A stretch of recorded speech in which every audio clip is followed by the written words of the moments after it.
Welcome to Soul Night Live number 62. Today, my guest is Colin Edwin. Okay, how's it going? Good to see you. Yeah, not too bad, not too bad. It's pretty cold here right now.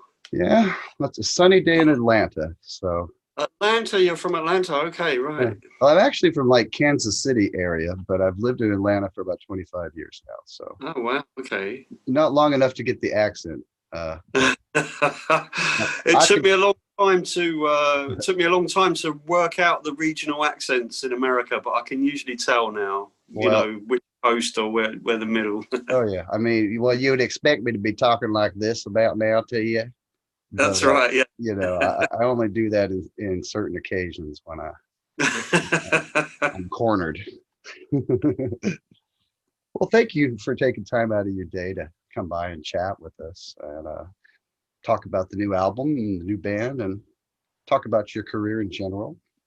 So thank you for taking the Sure, yeah, sure. Good to meet you. Yeah, likewise. Have you had a chance to take in any of our episodes yet? No, I must admit I haven't watched anything, so That's all I'm right. not quite clear on your format. But Well, you probably just know fire. a lot of the people. I mean, I don't just do progressive rock, but I'd say that's the bulk of what I do because that's the bulk of my audience. Um, Okay. like we had Tony Levin on a couple days ago. Oh wow, great, Yeah, great. you're in good company, definitely. So tell me, how have you been spending your days as of late during this odd time for us? I'm sure you're probably in lockdown right now, aren't you? Yeah, the UK is in another lockdown. I mean, I'm still doing a lot of collaborative stuff through the internet. Sure. That's something I've got going the last few years. I've always been.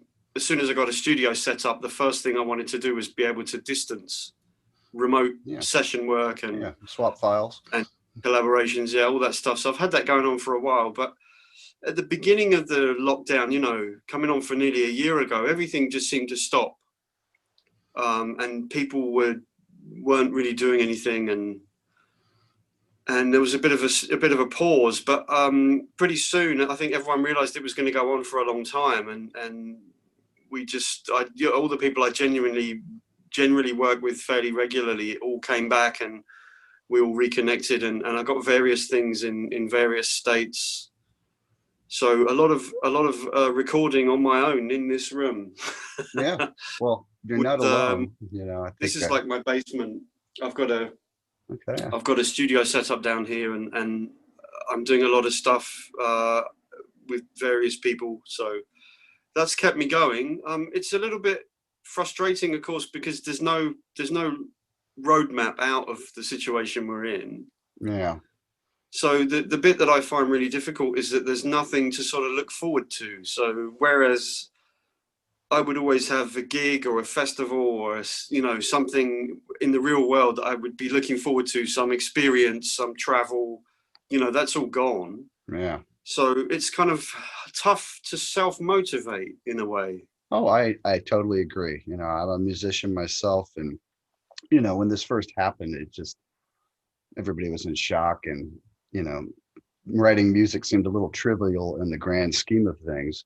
But after a Yeah. couple months, I realized it was the one salvation that I needed, just to create, It helps, yeah. I mean, I did a few things on my own initially, especially. It gave me a bit of a push just to sort of try and do things. Obviously, because I wasn't going to be able to go and see anybody or get together with anybody, so it gave me a bit of an impetus to do some things I'd kind of almost been putting off for a while. Sure. So the first thing I did a sort of solo bass record. Well, not really a record, but it wasn't a physical format, but a digital release where everything was processed via cassette. Oh, really? So yeah, that's on my Bandcamp page, and that Okay. was once I had the idea years ago, but having sort of nothing to do, if you like, suddenly gave me the kind of push to make it happen, and I got it all done really quickly. Oh, excellent.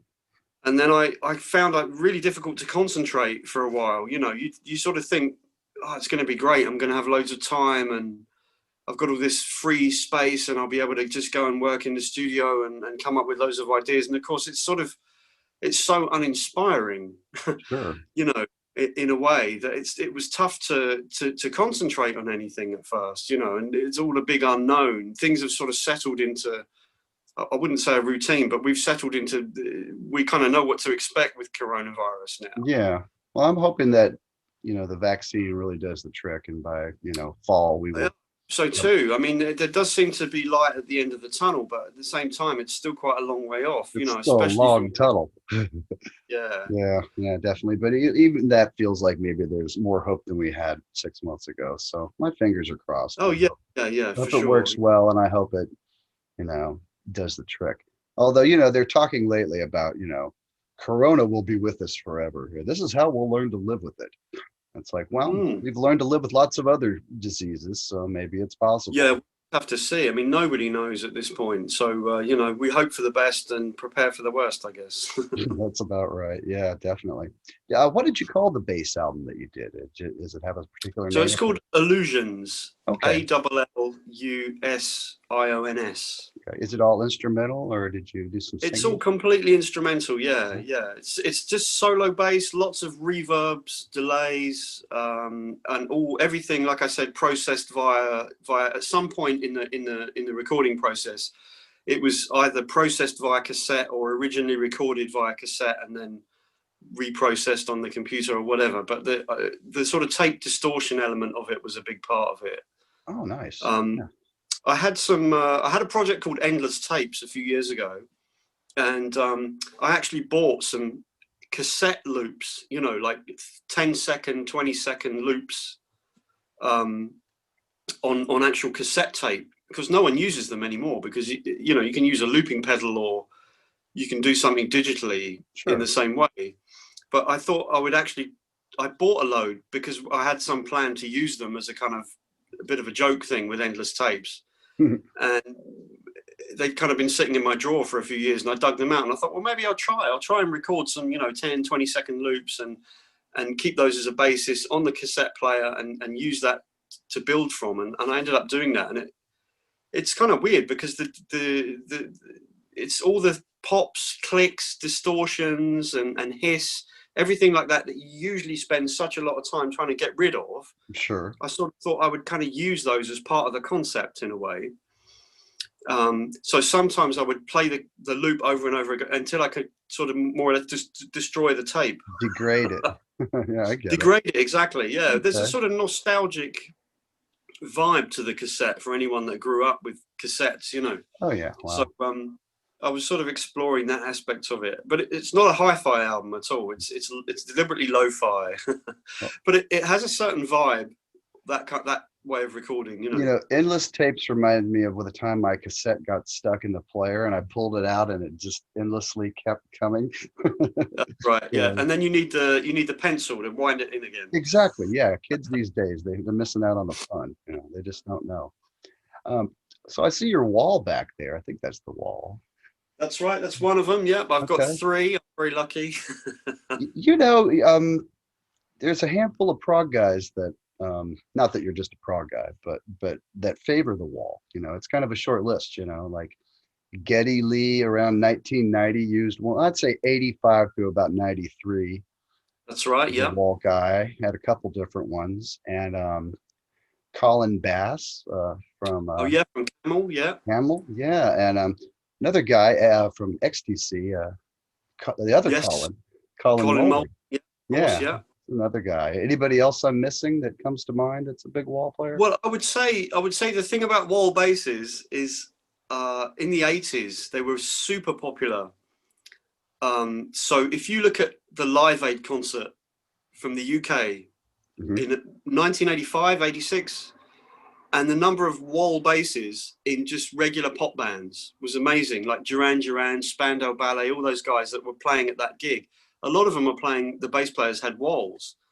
And I've always found the interesting thing about the wall bass, if you look at the range of people that play them, it's guys from all different styles. It's not just prog rock guys Oh or yeah, jazz players.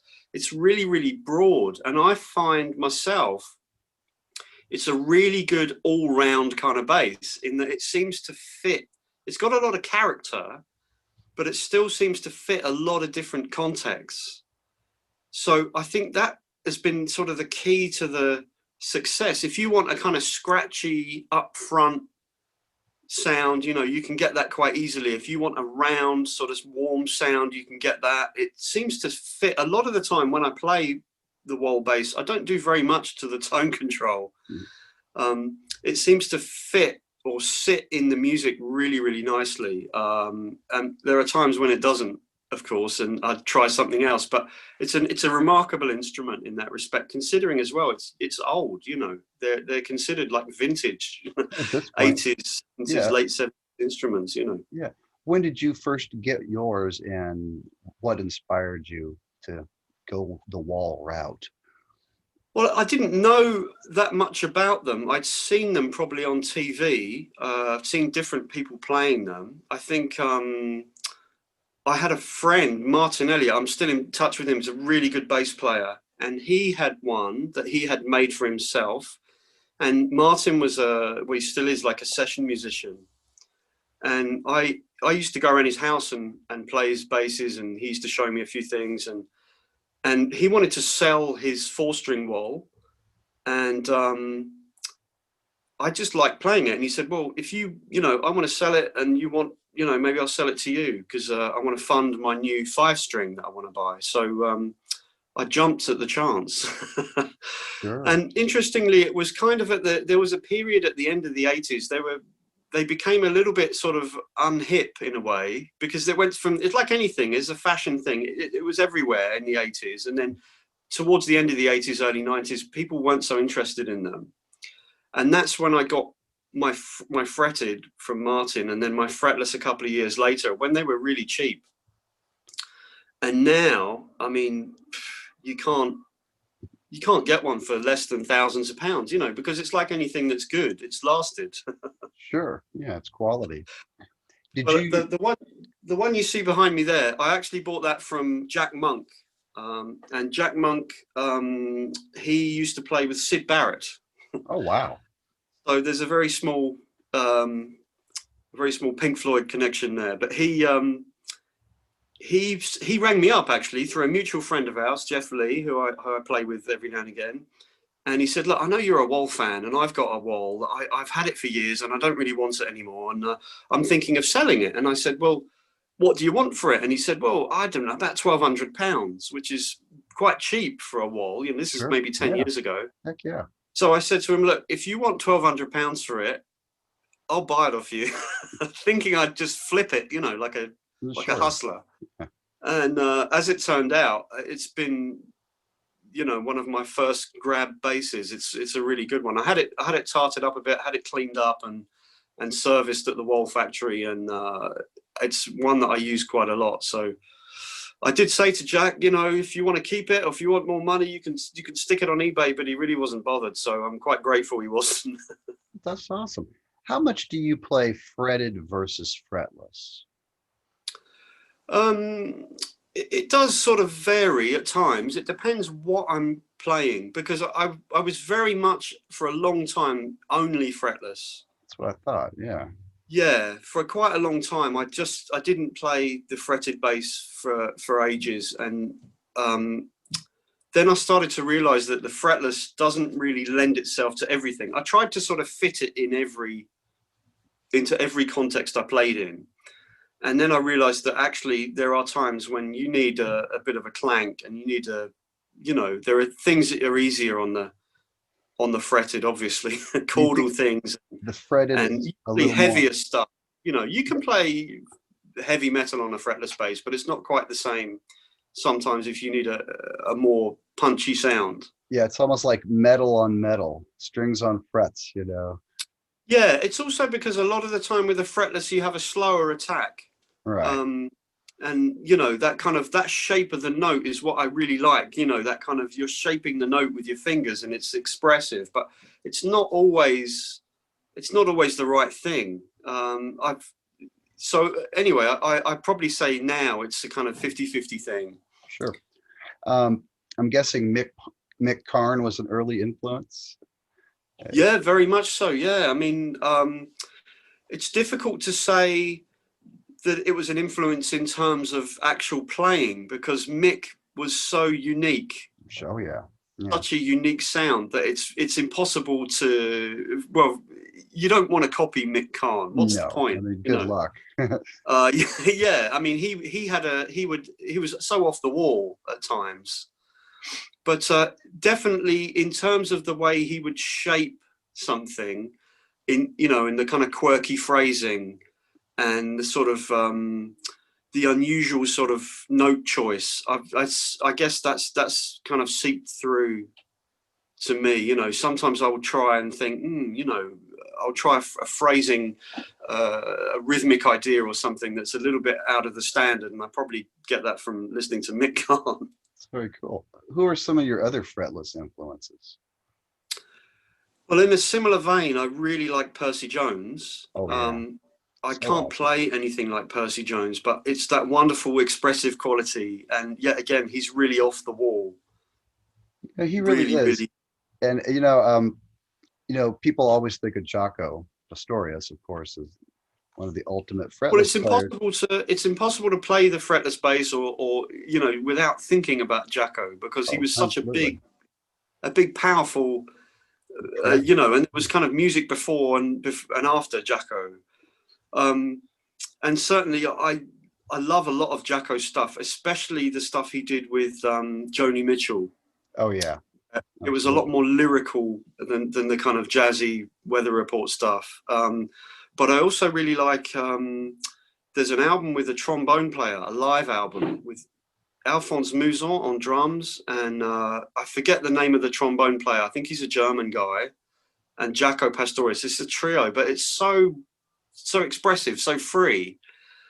That's one of my favorite Jaco jazz albums, Yeah. Interestingly enough, I've been revisiting the pre-Jaco Weather Report. Oh, that's a totally different ball of wax, It's great, but Alfonso Johnson doesn't get enough love, No, he doesn't. And I mean, he's right up there. Yeah. Yeah, he's up there with Jaco in his own way. Yeah. I think so, yeah. I mean, different, but it's really groovy, a lot of that stuff. And even prior to him, Miroslav Vitas. Yeah. Fantastic stuff. Yeah, I mean, no slouches in that band, Exactly, yeah. You're going to be amazing or you're not going to be with them. So, yeah, it's a pretty safe bet. They're all going to be awesome. Any a question in the chat room. Somebody's wondering if you were at all familiar with Tony Franklin. He was a pretty prominent 80s bass player playing with the Firm, Jimmy Page and Paul Rogers. You remember that band? Yeah. I do know Tony Franklin. I do know some of his stuff. I can't say he was an influence. He's more like a peer, Well, he's done some fantastic stuff for sure. And I know the Firm, and is it Blue Murder? Yeah, that's the one he did with John Sykes shortly after. So I know it. I like it when I hear it, but I wouldn't say it was something I listened to a lot. And Tony's a great player. I've seen some videos of him. There's on YouTube somewhere. I was looking at fretless bass performances just to be a nerd, and there's a beautiful version of Rain Song, Led Zeppelin, that he does on the solo fretless. So I know he's a serious player as well. I'll look that up. Okay. Yeah, I just thought he was so unique, besides his hair standing straight up. He looked like the girl. He looked like a match for the girl from Till Tuesday. Remember her? Oh, yeah. Same poofy hair. Yeah. And it was interesting because, the fretless really stuck out. You didn't hear fretless bass on MTV much in the 80s. And suddenly you hear this sliding harmonic, and it's like, wait a minute, something different's going on here. I think it became, what Jaco did in the jazz field, the musicians carried over into more pop rock stuff, and the fretless bass in the 80s, it became quite much more prominent. I'm thinking as well of things like Gary Newman with Pino Palladino, and then later on Pino Palladino played with Paul Young in the 80s, and they had that enormous hit where the bass was so up front. Every time you go, everything goes in cycles. So that style, that way of playing, sort of has it. When I was knocking around in the early 90s trying to make a career for myself, that was it wasn't something anybody wanted to hear. you know, so the fretless bass had kind of died a bit of it'd gone back to the sort of back burner and the jazz bands, I think, at that point. Right. Bar a few people. And then, you know, I mean, the rock bands we had in England in the 90s, like Oasis, I didn't really consider them really rock bands, you know. Yeah, kind of pop. Kind of poppy. And most of the bass lines were very sort of supportive, backseat kind of bass playing. Nothing wrong with that, by the way. I do that myself. But, sure. you know, that kind of cultural upfront vibe of that you had in the 80s with the bass guitar and Mark King doing something and Pino Palladino on the pop records and everything, that had disappeared. Yeah, it really kind of mellowed out a lot. Yeah. Who was your early bass influences when did you first start playing? What was your first bass and who were your big inspirations? Well, the first bass I ever had was a really cheap Fender Jazz copy. I think it was called a Mayer. And it was a secondhand thing my father bought me as a bit of a pacifier because he didn't think I was going to be interested in music or at all. You know, he played jazz guitar and my older brother plays classical guitar and my sisters played instruments, but I was the one who didn't do any music lessons or anything. I just messed about, really. And when I got to 15 and I said to my father, you know, I'm listening to loads of records and all the time, and I wanted to sort of get involved in actually creating music. And I think he was quite surprised and he didn't really believe I'd ever do anything. So he just bought me a cheap instrument to kind of keep me happy for a bit. I didn't think I was going to play it for longer than 2 weeks. But in that 2-week period, I actually met my friend Martin, who I bought my first Wal from, and he was going out with a friend of my sister's, my older sisters at the time, and he, in a really kind of cool, informal way, just said, "Oh, if you want to learn to play the bass, you know, come and see me every now and again. I'll show you a couple of things, you know." Oh, nice. And I was super lucky. So I went from having an instrument I couldn't play and didn't know much about to actually, you know, kind of learning, but it wasn't a formal thing. It was like, "Oh, if you can do this, Colin, and, you know, try this and I'll show you how to read music," and all those great skills that you need to kind of work and to kind of operate. Sure. I learned from him initially, you know. But I think my early sort of impulse was just to be, you know, like a lot of kids, you know, just to sort of be involved with my friends and make music and, Sure. you know, have that passion for something and create a world outside of what you're in. So I had friends at school and we ended up forming a band that was a little bit like the Smiths or something. Okay. You know, kind of jangly guitar sort of stuff. What were some of your favorite bands back at that time?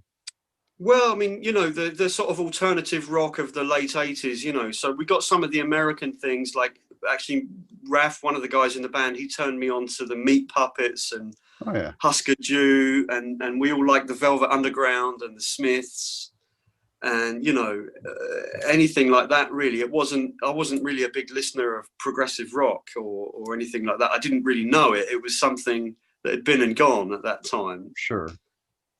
So it was the sort of late punk stuff and the sort of indie guitar music, you know, of the 80s that was sort of, you know, New Order, Joy Division. Yeah. Well, it was a very fertile time, you know, lots of great inspiring music, you know. Yeah, and it's interesting now to look back at that and think that there were records that were in the charts and artists that were on TV that were doing things that were really quite strange, really, you know. I know, and nowadays everything's so square, but now it's all subculture, you know. You wouldn't see a band like I don't know if you remember Stump.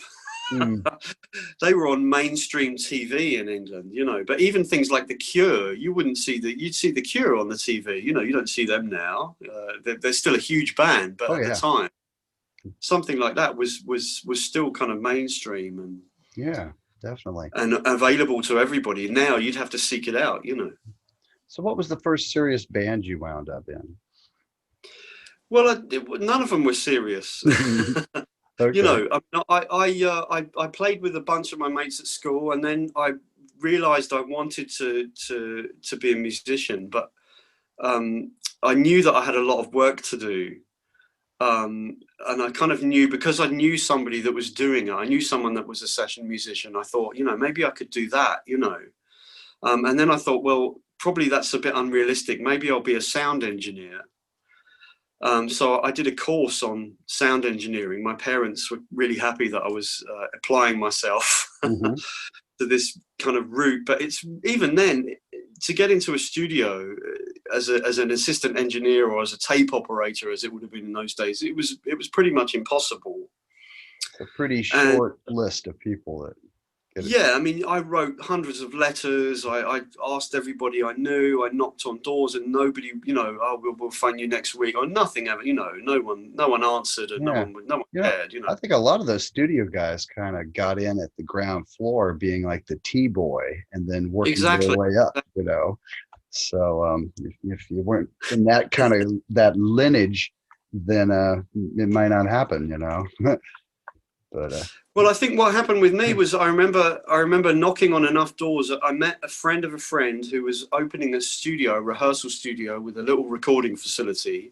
And I thought, great, I can get a job, eventually. And he said, well, I can't pay you, but if you come and paint a few doors, and help me set the place up, you can be assistant engineer a few times. And anyway, I think I was a pretty terrible painter. He actually encouraged me to play the bass, and I ended up playing in a band with him. And the thing about being part of a studio was there was loads of people coming and going, and I got to meet other musicians, and then I got into a few other bands, and eventually I was able to get in just a regular sort of working kind of blues rock band, and that was a sort of regular payer. So I had a sort of 3-4 nights a week gig doing things like Hendrix covers and blues songs, and that was when I realized I could kind of more or less stand up on my own 2 feet, as it were. Well, that's a good learning experience, just getting out there and playing 4 nights a week. Exactly. Yeah, and then nothing beats doing it. Yeah, and it's good to know all that blues and rock stuff too. There's lessons to be. Sure. Yeah. I mean, a lot of the music I didn't really know, but it was quite a regular gigging working band. A lot of pubs. We did a couple of trips to Europe, and it was great. It was great fun as well. Excellent. How did you get into the Spector basses? Is that a more recent thing that you've gotten into, or? Well, I've been playing Spector basses probably 15 years or so at least. Okay. We played in Washington DC at the 930 Club, and the guy from Spector Basses had said, I like your band, I like Porcupine Tree, I'd like to come and meet you, and I'd like to show you some of the basses. And he was very, very very polite and very nice, and I was really curious to I didn't know Spector basses particularly. Yeah. And anyway, he said, look, you can I tried it out for 10-15 minutes, just in a sound check, and then he said, look, take it with you on tour, and if you like it, we'll talk. If you don't like it, just send it back to me. So I thought, well, why not? Yeah. And actually, I liked it in the end, and he said, look, I can give you this one, and I'll, but you'll have to buy this other one, but I'll sell it you really cheap. And he ended up selling me this bass with a super long, it's a fretted, but a super long neck. And it was great for down tuning, because with a longer scale length, you can get a bit more definition on the low notes. Sure. Yeah. So that was actually something I was looking for at the time, was this ability to down tune. So I had the bass when I eventually got the basses back to England. I took it to a place in London called the Gallery, and I had it set up specifically for low tuning, like the bottom 4 of a 5-string, because sure, yeah, I was never that comfortable playing a 5-string. Yeah, makes you stop and think differently. It reminds me of a bass that Chris Squire had made, where he's like, well, I don't really want to play a 5-string. Can't you just stick another 5 frets on a regular 4-string neck, and I could just go lower? And he did. Yeah. Well, it's a trade-off, I mean, if you're 8 foot tall and got long arms, yeah, like you can reach lower. But The thing, I never really got into the string spacing on a 5-string and the extra weight and all the, you know, at the end of the day, I was always down tuning to a D a lot of the time. So for those extra 3 notes on a 5-string, I didn't really feel it was worth it. But when I had an instrument that was much longer you know, well, I say much longer, it's a 35-inch scale instead of the usual sort of 33, 34. It's had a great sort of piano, like, you know, when you hit the low notes on a piano. Love it. It had a great sort of definition. Sure. So I still use that bass, but I've got you know, in the intervening time, PJ, who's now left Spector, he really looked after me. So if I ever had any problems with the pickups, or I needed strings, or, you know, he was always there, you know, Colin, I'll sort you out, don't worry. And then he would, every time I went back to America, he'd come and meet me, and he'd usually have a bass, a bass for me. And he'd say, you know, I'd like you to try this one. And it's always the same story, no pressure, try it. If you don't like it, send it back to me. Or once you started playing it, did you start noticing it when you, in videos? And because, you know, those were huge in the 80s, you know, like the Spector. What, the Spectors? Yeah, they were. Yeah, but I think in England, they're not, you know, even now, they're not so well known. Yeah. They've been around for a long time, I know, and Sting famously played one in the 80s, but I think quite briefly. Yeah, synchronicity era, I think. Yeah, it wasn't a sort of household name bass. Yeah. You know, being American, and, you know, even until quite recently, a lot of American stuff doesn't come this way, especially, and people don't want to buy it because it's usually more expensive. Right. And, you know, Fender, everybody knows Fender, everyone knows Gibson. Those are the kind of standard sort of American names that we all know. The Spector was still seen as a sort of, perhaps a sort of boutique instrument, but, you know, they've got a range of Spectors that, you know, they do kind of a budget version and a mid-range. And what does the Spector give you that the Wal doesn't? Well, I've been playing, very kindly, they made me a fretless. I think PJ really wanted to get me away from my Wal fretless. And he spec'd it out really, really to be like a Wal with 2 humbucking pickups and everything else. And that's a bass that I play a lot. It's a red USA made fretless bass, and it's really expressive. It has a sort of different tonal character to the Wal. It sings quite well, you know. It's really it really flows when I play it. It really feels like it needs a bit of, you know, taming, because it's quite sort of, you know, kind of aggressive. I can't really express it in words, but it's kind of almost alive in places, you know. And I've got very comfortable playing that bass, so I use that a lot. Do you do any, you know, stand-up standard doghouse bass? Yes, I do. Yeah. In fact, look, I can. I've got my double bass. It's just here. Okay. Yeah, I was going to say. I mean, if you're, So, I was to say, as much as you play fretless, you've got to have one of those around there. yeah, yeah. I've had the same double bass for a long time, and it's actually a fairly inexpensive plywood back thing, which I think was made in East Germany when East Germany was still a country. Okay. And I picked it up secondhand, very cheap, and it sounds great. I've had it kind of what's the word, serviced, if you like. There's a really fantastic luthier around here called Thwaites, and I've taken it there a couple of times, and one time when it needed a repair, and another time when it just needs a setup or whatever. And it's when I've tried other double basses, I mean, you can mortgage your house and buy a double bass, you know. Oh, yeah. But whenever I've tried to replace it with something that I thought was better because it's more expensive, it's never, you know, it's never really been worth it. So I've stuck with it. It's got a great sound. I record with it a lot. Yeah, I was going to ask. Yeah. I was doing, at one stage, I was doing a lot of double bass gigs. It's a fantastic instrument to play because it's so much more physical than a bass guitar. Oh, yeah. So uh, playing the double bass, and when I took it much more seriously and learned to play with the bow for a while, that really helps you. It helps your tuning, it helps you, the physical sort of touch that you have, the expressiveness that you can get in your fingers. It really helped with all that kind of sound production, because it's kind of real, you know. You're not using any pedals or anything. You're just touching a string against the fretboard. So all the kind of way you touch, the way you play, it's really kind of critical. Yeah, every move you make counts greatly. Pretty much, yeah, yeah. When you're So, playing, oh, go ahead. I'm sorry. oh no, I was just going to say, I mean, I've been playing a fair bit recently as well. The last album I did with Tim Bowness, Hmm. I just played double bass. I didn't play any electric at all.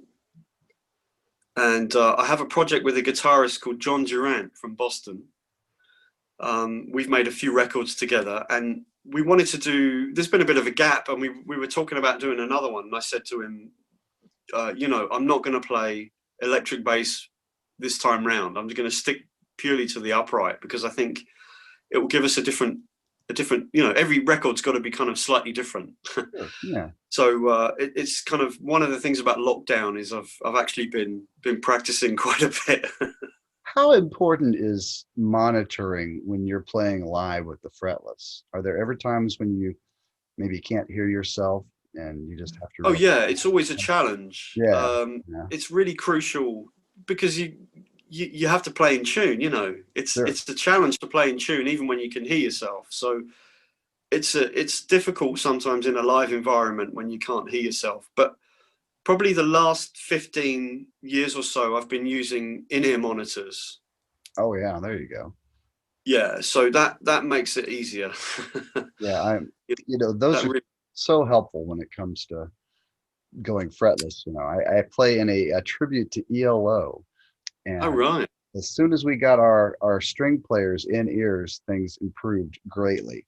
Because it's tough playing a violin with a loud rock band around you, you Oh know? yeah, yeah, yeah, definitely. But it also, I think it saved my hearing. Yeah, You that's a know, good point. Yeah. it's Instead it's of having, preserved my hearing, because I have the mold which cuts out the extraneous frequencies, and usually the top end. If you're anywhere near a cymbal, right. and you know, with a drummer who's whacking a cymbal next to your head, you're losing your top end at a rate of Exactly. knots. It's like you'd wear earplugs anyway. They might as well have a mix in them as well, you know? So that's a great way to go. Yeah, yeah. I mean, I did the cheap mold with the cheap headphone for a while, and Yeah. that was better than once I got used to it. Even that was better than just not having anything. And then I used I've got the more professional, you know, I can't remember the name now. I've got the box written down there, but the I bought them years ago, but they've got like drivers and stuff in. They're really good. Very good. So I wanted to talk a bit about the new record. And before we do that, I'm kind of curious, for a lot of folks, they haven't seen you a lot in the past 10 years. They probably, so I'm sure some PT fans are wondering what you've been up to since the breakup. So I was kind of curious if you could kind of get us up to date on what's been going on for the last 10 years. Well, I've been really busy. Best way to I've be. made quite a lot of records. So I had the project. One of the first things I did was I connected with John Durant, who I mentioned earlier from Boston, and I made a record with him, which ended up being 4 or 5 albums. I had a project with I met an Italian guitarist called Araldo Bernocchi, and we formed a band called Metallic Taste of Blood on a label from London, a really good label called Rare Noise, which has lots of really interesting acts. And after we made the Metallic Taste of Blood record, the label's kind of like a playground for the artists, Mhm. So usually once the guy who runs it likes to mix and match and Yeah. to connect people with each other. So through the Metallic Taste of Blood, Rare Noise connection, I met another bass player called Lorenzo Feliciati from Rome. And we made an album under the name Twinscapes, 2 bass players, which was fantastic. I started off, well, it actually started off just as a one-off gig, as an introduction. We did a gig, we had a rehearsal one afternoon, and we did a gig in London to a sort of small audience in a little club. And it went really, really well. We hit it off really well on a personal level. And we also had like some ideas that kind of just meshed. He's a really good bass player. He plays a lot of jazz and fusion as well. But what I found between us is that we both had the same thought about a lot of things. You know, in certain areas we were definitely bang on with what we wanted to do, but in other areas he would go somewhere wildly different to me, and it's a really good symbiosis, you know. So we've made 2 records together, and we've got a third one we've just started work on now. So, and then through the Rare Noise connection, I joined another band called Obarke, and through that I met the singer Lef, who's now, I work with him with ORK. So ORK is me, Lef the singer, Pat Mastalotto from King Crimson on drums, and an Italian guitarist called Carmelo Pipitoni, who's fantastic and completely wild. Any new music coming from that group? That was one of the questions in the chat room. Sure, yeah. We've recorded and more or less finished album number 4, actually. But because of the COVID thing, we had to stop everything. You know, we had some big gigs lined up last year. We were going to support System of a Down on tour in Europe. Oh wow, that's a big gig. And that was all looking up. Yeah, we've done quite a few tours. You know, we've toured Europe, we toured South America in the past as well, and everything was kind of gaining a bit of momentum, and we had lots of plans, and everything just, the plug was pulled on everything. So we had started work on album number 4, and then I was going backwards and forwards to Italy to work with Lef and Carmelo, and we would usually send Pat stuff after we kind of kicked it off. And all of a sudden I couldn't go to Italy anymore. You know, all my flights were cancelled and all our gigs were cancelled. So it sort of, we went back to remote recording again. Sure. But yeah, it's been great. We've finished the record. I just had a conversation with K-Scope last week, and we're trying to schedule the record for the end of this year. Okay. I don't see the point putting it out before then, because we're not going to be able to support it with any shows. Sure. So the idea would be to put the album out as late as possible as we can this year, and then hopefully 2022 we can start playing live again around Europe, you know, and we'll take it from there. But it's been a kick in the teeth, you know, COVID-19 for everybody. So I can't complain, because we've still able to work and we're still able to create and do stuff, and everyone's still got their enthusiasm and fire for everything. But it's made it really hard to plan releases, because you think a band like that needs to play live. It needs to exist in the live, and it needs to communicate live to gain an audience as well. So absolutely, we're gonna definitely do another album, and it's scheduled, and it's you know, it's 89% of the way there. So yeah, it will definitely happen this year, or if not, subject to change, very early next year. Well, you know, I think everybody's going to have an album out this year. You know, it's like well, there's a backlog of things. You know, people have been putting things off because playing live, you know, especially now, it's become so important. Absolutely. You know, it's with the way the music is. You know, it's like nobody seems, I mean, people still buy music, but there's a few generations that don't seem to value it like we did back in our day, you know.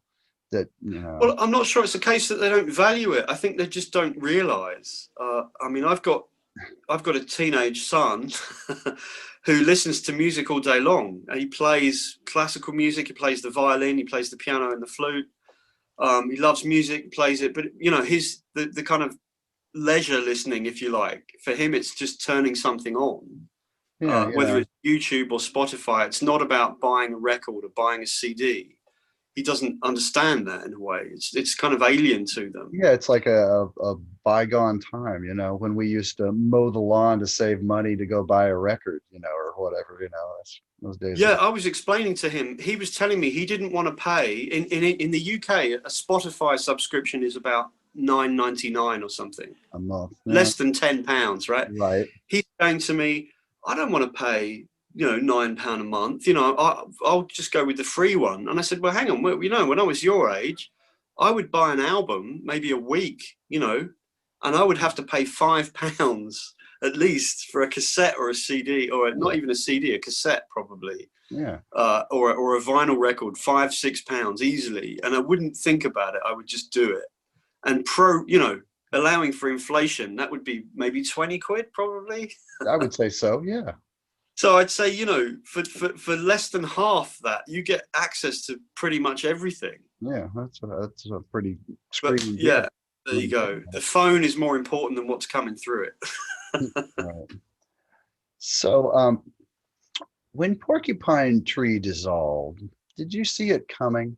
Was there any inkling that Stephen wanted to go solo, or was it a surprise?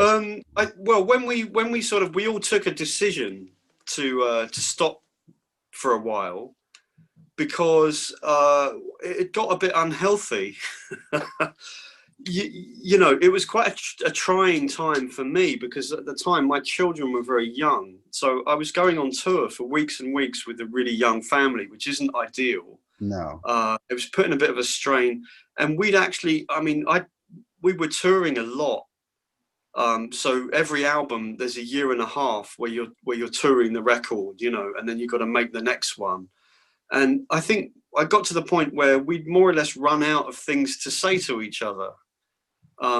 So the last tour was the last touring album period. It was just like we were ready for a break. Everyone was exhausted, we'd worked really hard. We'd gone all over the world.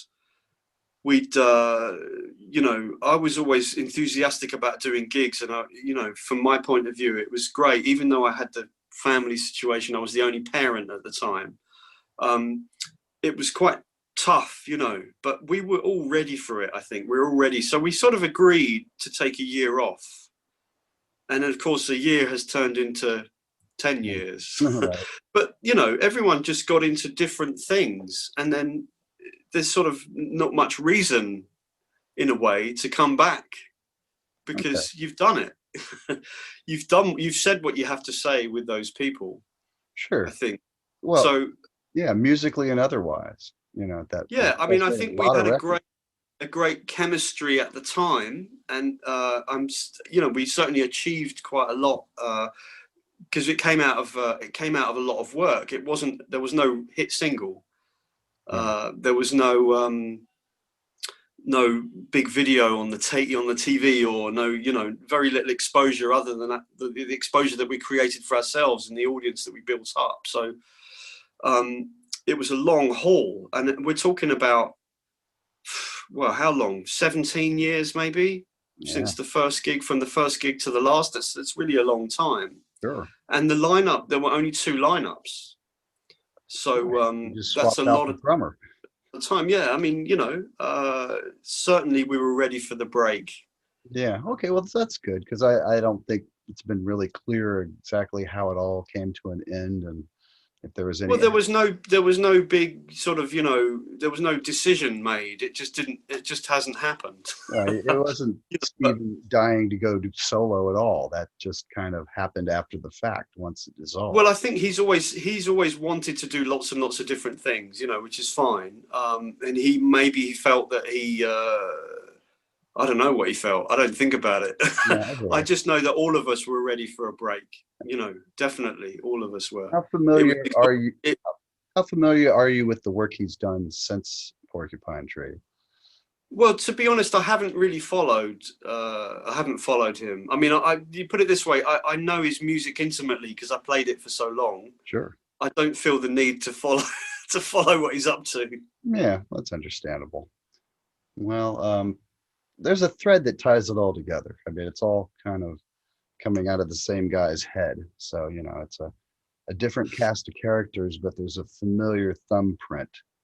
Well, there usually is. Most people operate in their comfort zone, or within the area that they, they have a sort of signature in some respect, or a thumbprint, and I guess that would be the same. It's the same for me. it sort of reminds me of Zappa. You know, he had many different lineups and they were all excellent, but you know, the writing, there's a thread that goes through it all, and that's understandable. It's going to happen. Yeah, yeah, sure, yeah. You know? Um, so tell me about the new album, Eternal Return. That's the new group. Tell me how this Yeah, came together and who's in it and where we can get the new record. okay. Well, back in 2019, the end of 2019, I had a couple of messages with this singer, Paul Godwin, who I didn't know, but we have a mutual friend in guitarist Robert Jurgendal, who's from Estonia. So I met Robert quite a long time ago when he was playing with Tim Bowness. So Tim Bowness had a band called Slow Electric with himself, a piano player called Peter Chilvers, and these two guys from Estonia, Robert the guitarist and Alexis Sachs, who's the trumpet player. And I was playing an event, you know, Tim Bowness runs Burning Shed. Yes. The business, which is like a mail order business for anyone that doesn't know. Yeah, I order some records from them from time to time. Yeah, I mean, they're great. They're artist friendly distributor, you know, Yeah. and they're friends. So, but Tim was doing an event around 10 years of Burning Shed, and I was invited to play with Jeff Lee as XY's Heads, my duo with Jeff Lee from Henry Cow. Okay. And we did a set, and then Tim Bowness did a set. And some bizarre connection was that I had been offered a gig in Ukraine. And this guy from Ukraine came to this 10 years of Burning Shed event, and he invited us and Tim to come and play in Ukraine. And actually, Slow Electric was a beautiful project and very little bass. So in the band, there's this guy, Pete, who also works at Burning Shed, played some bass on the live gig, but he only played for like 2 or 3 songs. So when the gig offer in Ukraine was firmed up, I said to Tim, look, I'm sure Pete doesn't want to come all the way to Kiev to play 3 songs. So if you want me to play bass with Slow Electric, I'll do it, you know, no problem. I'll learn the songs and I'll play. And I really, really liked Slow Electric as an album. It's beautiful. It fit Tim's voice really well. I love what the other guys did. And Tony Levin plays on the album. So I was quite, you know, really nice to hear Tony Levin playing with the stuff as well. Those would be some fun lines to learn. Well, fast forward a few years, you know, and I got quite friendly with Robert, and there was some talk about us all going to Estonia and making another record with Slow Electric, but I was going to play instead of Pete, or instead of, you know, he couldn't make it because he's busy with Burning Shed anyway. And in the event, we didn't make another Slow Electric album, but I ended up eventually making a record with Robert from Estonia, Robert Jurgendal, the guitarist. Mm-hmm. And it was great. I mean, he's a beautiful player. He plays, he's got this kind of frippish edge. He does some lovely ambient stuff. I'm really lucky that I find a lot of guitarists, I meet a lot of guitarists who don't just play the same licks. You know, they're really good composers and real thinkers of the guitar. So Robert said to me, look, Paul Godwin, who I knew a little bit because he'd emailed me about a few things, wants to get together and make an album in Berlin. Do you want to do it? So I thought I'd take a chance because Robert's such a great guitar player. I'm sure it's going to be cool. And I'd heard a couple of things with Paul, and I thought it's worth a try, you know.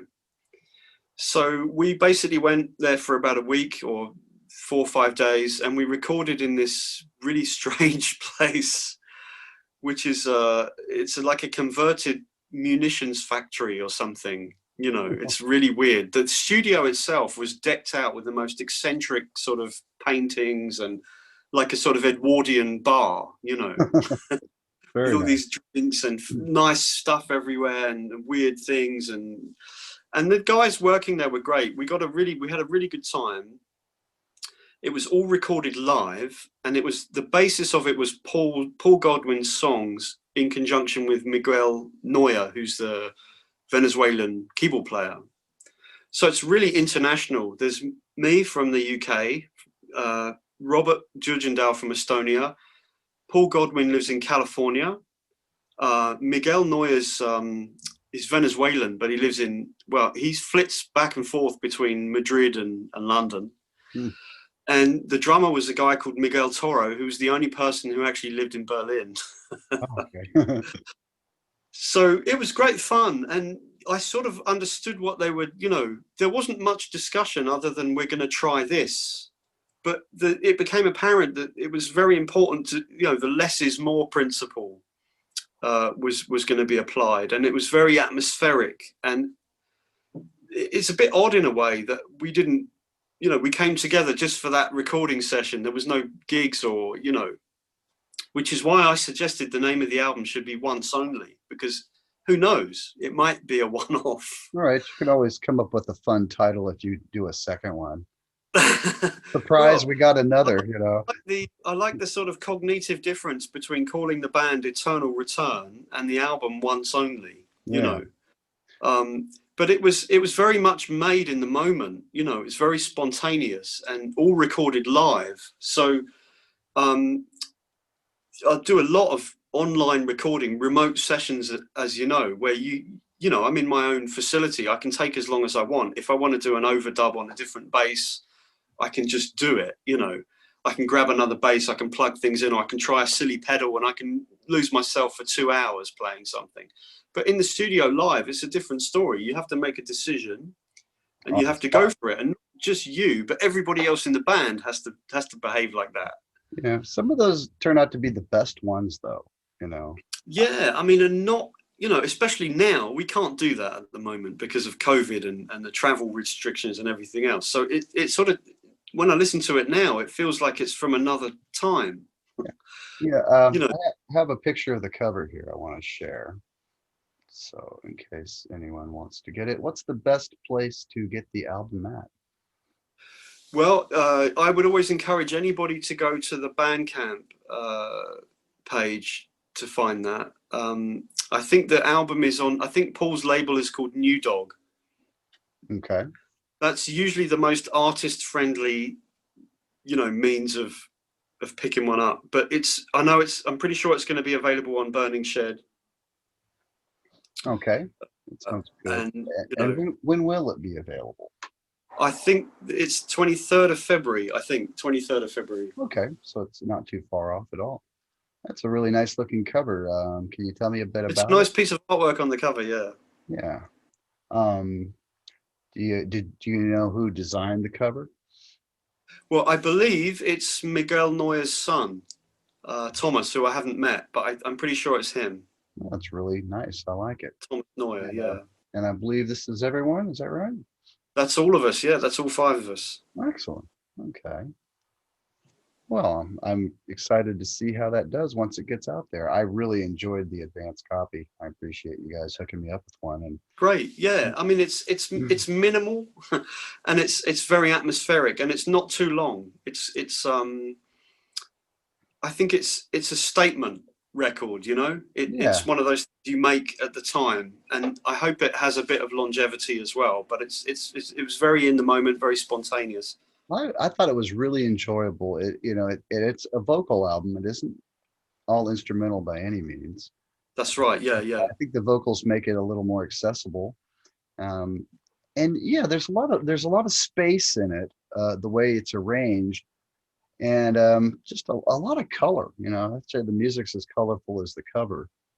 Yeah. Oh, I think there's depth to it. Yeah. There's layers to it, in spite of the fact that there are a few overdubs, of course. But there's a sort of multi-level thing going on, which is always good. Yeah. Well, I really enjoyed it. I'm excited to see. I'm glad you liked it, Sean. Yeah, I hope there's a buzz out there because it deserves a lot of attention. I think it's really good, and a very moody record too. It's almost kind of one you might want to sit back with a nice drink in the late hours of the night. And, it's atmospheric, a very atmospheric record. Yeah. Well, cool. All right. Well, keep an eye out for that, folks. That's going to be a good one, and it's coming out next month, so not too far off. I was wondering if we could talk about the albums that you made with Porcupine Tree. I've got a little slideshow to go with that as well. So let me fire that back up. And Before, I guess, what year did you meet Stephen and how did you become acquainted? Oh, I met him. I met him. He went to my school actually. Oh, He was at okay. my, yeah. So I knew him probably. I don't know. I knew him when I was a teenager. So the thing is that you gravitate towards, musicians in a school. You're usually a small subset of the whole, and you tend to gravitate towards each other. So Sure. I knew him as well because I had a couple of friends that played in a band with him, and they were all older than me. I was like in the second or third year at high school, and these guys were maybe in the fifth year, whatever. And he was definitely an interesting person to me in that even then he knew a lot of music, and it wasn't always music at the time that was particularly fashionable. Yeah. So I think he was the first person I saw with a Hawkwind badge on, Huh. or Jethro Tull or something, which I wouldn't have known at the time. But I had a band with my schoolmates. We were a few years younger, some other guys, all in my sort of year. And he actually recorded us, I remember, a couple of songs around his parents' place in his old bedroom, which ended up being his studio for years and years and years. So I knew him back, way before Porcupine Tree or anything.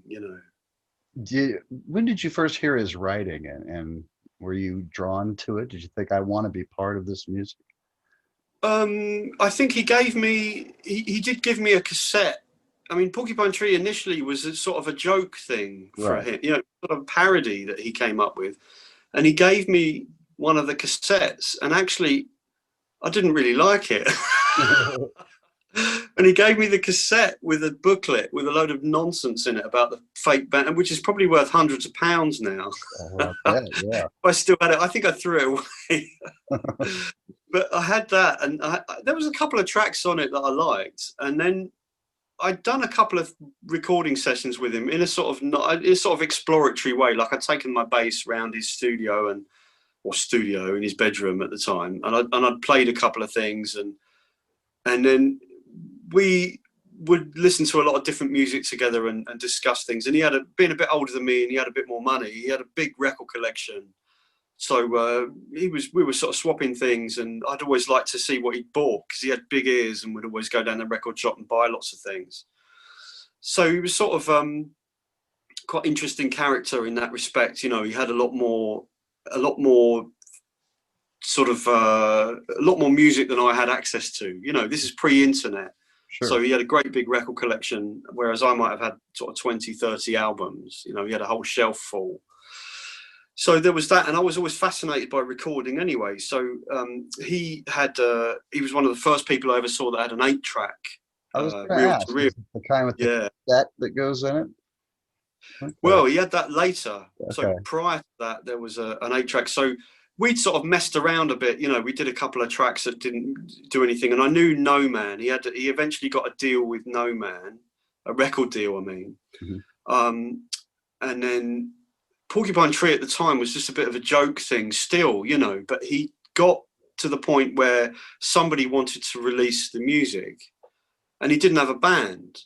So I think he put out the first album already, or maybe was just about to put out the first album when he asked me if I'd like to play, because he knew that I liked, the early stuff was very sort of psychedelic rock, and he knew that I liked gong and stuff like that. Okay. Kind of So I space. think he asked me on that basis. But the interesting thing was the band was sort of put together because there was something to do. It wasn't like, I didn't know Richard Barbieri or Chris Maitland at the time when we did the first gigs together. It was like, oh, we've got a radio session and we've got 2 or 3 gigs to go with it, and then I need a band, and I'm going to get Richard Barbieri and I'm going to get this guy Chris who you don't know. Do you want to do it? So yeah, okay, well, why not? I was sort of just a working musician at the time, just doing anything. And the idea of having some interesting music to play, instead of rock covers and blues band stuff and whatever else I was doing at the time, was quite appealing. Because I wanted to do something creative. I'd had sort of creative bands with my mates at school, and they'd all, one by one, all the projects had sort of died away. People had drifted off or whatever. So I didn't have a creative outlet at that time, you know. So yeah, it was a great thing, and the brilliant thing about the band initially was that it just gelled straight away. So there wasn't much discussion about anything. We just Yeah. learnt the songs and played them. Well, I was going And, to ask how it felt the first time you all got in a room and played together. well, I mean, you know, now I've got a lot more confidence and a lot more experience, and pretty much getting in a room with a bunch of strangers and playing exactly like Eternal Return, Right. it doesn't faze me, and I'm usually confident that the results are going to be good because, you know, the people that I come across are usually really good. Right. And, you know, and I knew Stephen was good, and I knew Chris, I'd heard something he'd done, you know, but I didn't have any preconceptions about it. I just thought it's worth a try, you know, and if it doesn't work, it doesn't matter, you know, we'll just move on. But it was quite obvious, I think, that the framework of the music was already strong enough for us to all bring something to it and sort of bring it to life. So, I mean, especially when you consider that the very first recordings were all drum machine, Right. having Chris Maitland playing live drums, you know, it's made the music much more exciting. Oh, sure. Yeah. So it really did bring it to life. And of course, Richard, he was always capable of coming up with really interesting sounds, you know, and unique kind of sound sculptures and things like that. So there was no shortage of ideas, you know, from everybody. How do you think? Oh, I'm sorry. Go ahead. Well, I was just saying, you know, so it's quite remarkable to think that it came together that quickly in a way.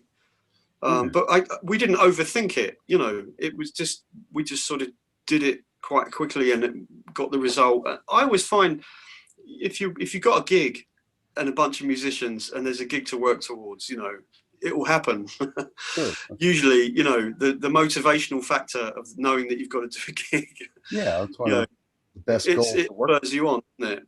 Yeah. So we had a radio session booked and we had the gig, so it was going to work. But you know, the very first gig we did, there were a lot of people there. I mean, small place, but it was packed, and that was kind of like people really latched onto it. I think there'd been some airplay, which is why we got the radio session. So there'd been some interest, and I came off the stage, and I remember some guy came up to me and said, "Wow, I've driven all the way from Southampton," which it doesn't sound like a big deal, but this was like a band that nobody had heard of, and this guy had driven probably 3 or 4 hours to come and see us. Yeah. So that's kind of amazing, really. You know, he'd heard it on the radio and he'd brought his mate, and there was a few things like that going on. So that was quite interesting. Yeah. What were some of the songs you played at that first gig? Remember? We definitely did Voyage 34, and I'm pretty sure we did Radioactive Toy. I could probably tell you, but I know it's just been released on Bandcamp, so I'll get it. You can look it up there. You know, one of Steven's quarantine things he's been doing is re-recording some songs from way back, and Voyage is one of the ones he did recently. So right, okay, Voyage 34, right? Yeah, it was interesting to see, you know, like, you know, because it's like pictures of him playing all the different parts and stuff, and it's interesting to see him going back this far. That's cool, you know. Yeah. Well, it was it was a live favourite for a few years. Actually, we did it for quite a while. Voyage 34, both parts. Even sometimes. How do you feel you and Chris evolved as a rhythm section over the years? Well, I don't think there was any evolution at all. It was just a case of I did what I did and he did what he did. Right. We didn't ever, and the same with Gavin. There was never any big discussion about anything. It was just, you know, I mean, Chris had a naturally very, very busy style as a drummer, very, very upfront, and I've always been a bit of a minimalist. I've always been happy to do the same thing over and over again. For me, even if you're doing the same thing over and over again, it's different every time you do it because it's a Zen thing. Sure. So we had an expression, I'm the anchor, he's the wanker. He would fly off everywhere. But that was natural, you know, we didn't discuss it. That was his approach, was always kind of really kind of, he was capable of dynamic you know, soft dynamic stuff as well. But he was a busy kind of drummer. How did, you know, in rock music, I found, you know, there's broadly speaking two types of drummers. There's the guys that like to do fills, sure, you know, and there's the guys that like to just play a beat. And there's no right way or wrong way. You know, I've worked with both. So when I played with Ted Parsons from Prong, and I remember we were recording the second Metallic Taste of Blood record, and I suggested to him, I should have kept my mouth shut, but I said, Ted, why don't you try some fills, you know? And he just went, well, I don't really do fills. But he doesn't need to, because he's got this really kind of forceful groove the way he plays, you know? So and that's his vibe. Whereas Chris is the other type of drummer that loves to play, you know, all on the toms and give it some kind of variation. yeah. What inspired Chris's departure, and how did you find Gavin? Well, Chris, we got to the point where it was getting a bit more serious, you know, and we had to deal with a major label and everything. And I think Chris the pressure just, you know, didn't work for him. Okay. So he sort of had a bit of a freak out in a way, which I won't go into. Okay. But basically, it was going to be a bit of a difficult situation because the pressure was on us. We were all supposed to fly to America with a new label who were putting a lot of money up front for us, you know, to record in a really good studio with a really good engineer. Yeah. And you know, we had to we couldn't come across as like a bunch of clowns, you know, we had to be serious about it, and we had to commit in a way that perhaps we hadn't committed before. Yeah, and that record wound up being in absentia, correct? That's right. Okay. So we had a sort of, well, we had a deadline, you know, we were in a bit sort of in the lurch, and Richard suggested Gavin because he'd worked with him, and I knew Gavin because he's sort of local to me, and I'd seen him play, and I knew he had a great reputation. He'd been a session musician, and he's actually a friend of my friend Martin, who taught me to play. So I knew him, we had a mutual friend, or I didn't know him that well, but I knew him to sort of say hello to. And I knew he'd be great because he was always really good, you know. But he, in a funny sort of way, is very similar to Chris. There's certain parts of his personality that were very similar. And also in his approach, he's not a straight beat guy. He will think about doing fills and changing things. He's one of those kind of drummers, you know. So, and he does it really, really well. And he's got great studio experience as well. So, you know, when we were recording, we knew he would do a good job. Oh, yeah. So it was sort of, and he was available. Right. He was available. Actually, I think, you know, Porcupine Tree gave him a really good context, which he's been able to make his own niche from, because I think prior to that, he'd been very much a sort of session musician, doing a lot of pop sessions and stuff like that mainly. So it was probably quite a good thing in a way. But yeah, it was a good combination again, because that lineup lasted for however many years again. So Chris Maitland was the only, you know, the change between Chris and Gavin was the only change in the band, you know. Do you feel like the music changed though once that happened? I mean, I could kind of hear a more metallic vibe creeping in, but I'm sure that has. Oh yeah, definitely. Well, that was an interest of Stephen's that was coming out in what he was coming up with, and it was always an interest of mine that hadn't really come out earlier on in the band. Mm-hmm. So I was well up for the sort of harder edge stuff, you know, and it was a sort of, you know, the band developed. I think it's true to say it went from the early stuff. I don't consider it as strong as the later stuff in my mind, you know, with the exception of The Incident, which I think the last album, at the time I loved it. I thought it was a good blend of the old and the new, but I don't think it stood up as well, perhaps. No, I think it came across as a little tired at the time to a lot of us. Well, yeah, probably. I think there were things in retrospect, you know, there were a lot of things on the record we could have developed a bit more, and things that were overdeveloped. It was a bit of a bit of a weird one, but yeah, it still has its moments. There's still some good stuff. I mean, there's some great songs on there, and the whole concept is really compelling. But yeah, I think some of my favorite songs were on the extra CD rather than the main one, like Bonnie the Yeah. Cat. That's a great. Well, we were a bit hamstrung by the concept in a way, because the idea that Stephen had to do this long song cycle, um, it sort of it was ambitious, and we knew it was ambitious, but we didn't know at the time. Well, it was too ambitious, perhaps. The more spontaneous, shorter song stuff, like you said, the second CD is probably where we should have gone with it, really. But once he had this concept to do a song cycle, we didn't want to give it up. So Sure. Yeah, that's a big thing. That's a big thing to commit to, but yeah, probably it wasn't the best decision. you pulled it off. I mean, that's that album has its fans, though. Every Oh album. yeah, yeah, every album's got its fans. I still bump into people that like stuff I'd forgotten about. Sure. Yeah. Well, let's go back and take a peek at the different album covers and break out my little slideshow here. And now the first one Stephen did alone. But you were on the second album on a few different tracks. Am I right? Yeah, I think that I'm on one track on Up the Downstairs. Yeah, that was I did that. I remember doing that song a long time before the record came out. What are some of your favorite Porcupine Tree songs? Well, I never really had favourites, to be honest with you. I mean, the thing is that for me, the music, you make the record, right? And then you go on tour for however long the tour is, and your relationship with the music sort of changes because you're playing it night after night. So you either develop it or you develop a different sort of relationship with it.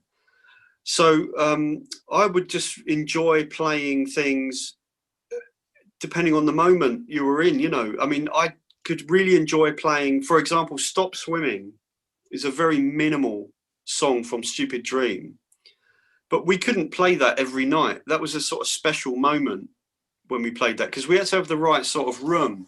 If we were playing in a nice theatre with good acoustics, it was a nice song to play because it's so atmospheric, it would work really well. If we were doing a festival, forget it. Right. It was too, it's not that sort of song. You wouldn't do it at a festival or an open air gig. And conversely, something like one of the heavier songs, like Bonnie the Cat, we would do that, and it would really kick, at the right time. But you wouldn't want to do that in a big echoey hall necessarily, because it just get lost. Yeah, be it's mushy. sort of a mob.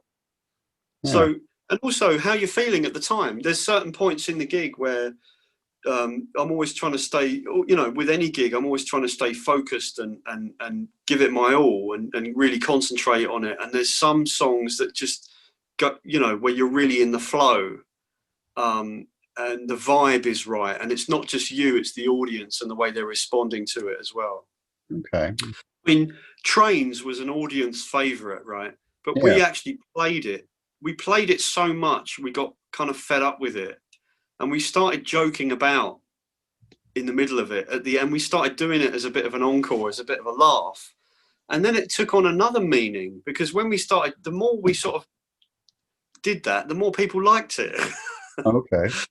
So that but it became a bit of a special moment. And it was always one of the last ones we played, in the gig a lot of the time. And it was always kind of something that people really latched onto. People loved that song, and the way that we kind of messed it about, I think, it sort of became quite entertaining.